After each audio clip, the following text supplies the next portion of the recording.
Hello friends, मैं हूं अलका यादव। जी हाँ, एक और शुक्रवार और एक और नई कहानी सिर्फ और सिर्फ आप सबके लिए। और आज की कहानी का नाम है सही मौके को पहचाने।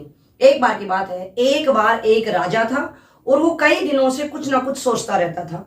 एक दिन राजा ने सबकी सभा बुलाई और अपनी सभा में ये घोषणा कर दी कि कल सुबह जैसे ही महल का दरवाजा खुलेगा और उसके अंदर कोई भी व्यक्ति आकर किसी भी चीज को छुएगा, किसी चीज, वस्तु या जीव को भी छुएगा, वो उसी समय से उसी की ही हो जाएगी। सिर्फ इतना सुनना था कि प्रजा में खुशी की लहर दौड़ गई। सब लोग अलग अलग तरह की बातें करने लगे। धीरे धीरे रात होने लगी, लेकिन कोई भी सोने को तैयार ही नहीं था। ऐसा लग रहा था मानो सबकी नींद उड़ चुकी है।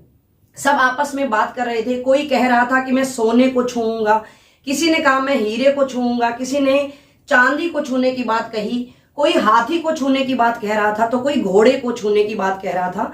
और इस तरह से आपस में इतनी बातें चल रही थी, इतनी गंभीर बातें चल रही थी कि कोई भी सोना भी नहीं चाहता था। सबके मन में ख्याल आ रहा था कि ना जाने मेरी कब आंख लग जाए, मैं सोया ही रह जाऊं, महल का दरवाजा खुले और मुझे कुछ भी ना मिले। इसके बाद धीरे धीरे सुबह हो गई और सुबह होने के बाद थोड़ी देर के बाद जैसे ही महल का दरवाजा खुला, जैसा कि लोग आपस में बात कर रहे थे, उन सब ने ठीक वैसे ही किया।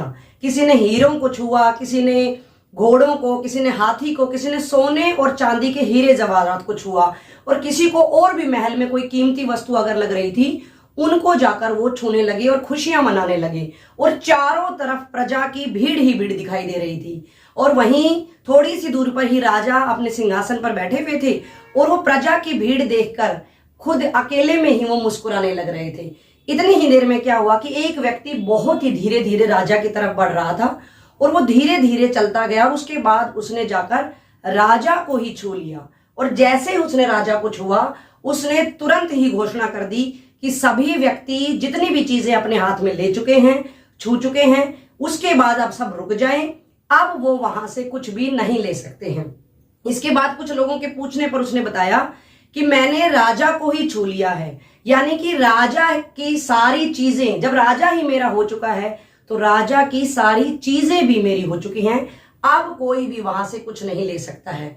इसके बाद सिर्फ इतना सुनना था कि पूरी प्रजा, जो पूरी वहां पर भीड़ थी, उसके मन में रह रहकर एक ख्याल आने लगा कि हम तो पता नहीं किस तरह के दिमाग से कैसे काम कर रहे थे। राजा ने हमें इतना बड़ा अवसर दिया था, मौका दिया था, हमने उसका फायदा नहीं उठाया और हम चंद कीमती चीजों के पीछे ही भागते चले गए। और इस व्यक्ति ने पूरा का पूरा राज्य का जो सामान था, जीव थे, सब कीमती चीजें अपने नाम कर लिए, वो भी क्षण भर में ही। तो देखा बच्चों और दोस्तों, इस कहानी के माध्यम से मैं भी यही कहना चाहूंगी कि उस राजा की तरह ईश्वर भगवान भी हमें हर रोज कोई ना कोई नया मौका, नया अवसर देते रहते हैं। और हम उस प्रजा की तरह ही और अच्छा कुछ मिले, नया मौका, नया अवसर, उसकी तरह हम तलाशते रहते हैं। और हम जो मेन मुख्य जो हमें भगवान ने मौका या अवसर दिया है, उसकी तरफ हम बिल्कुल नहीं देखते हैं। यहां पर मैं एक बात और कहना चाहूंगी कि क्यों हम इन नश्वर चीजों के पीछे भागते चले जा रहे हैं।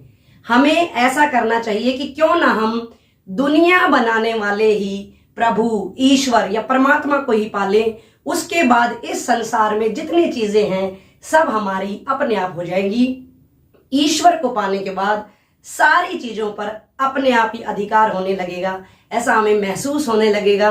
कहने का तात्पर्य यह है कि केवल और केवल परमात्मा के चरणों में अपने आप को विलीन कर दें। ज्यादा नश्वर चीजों की तरफ आप ना भागें।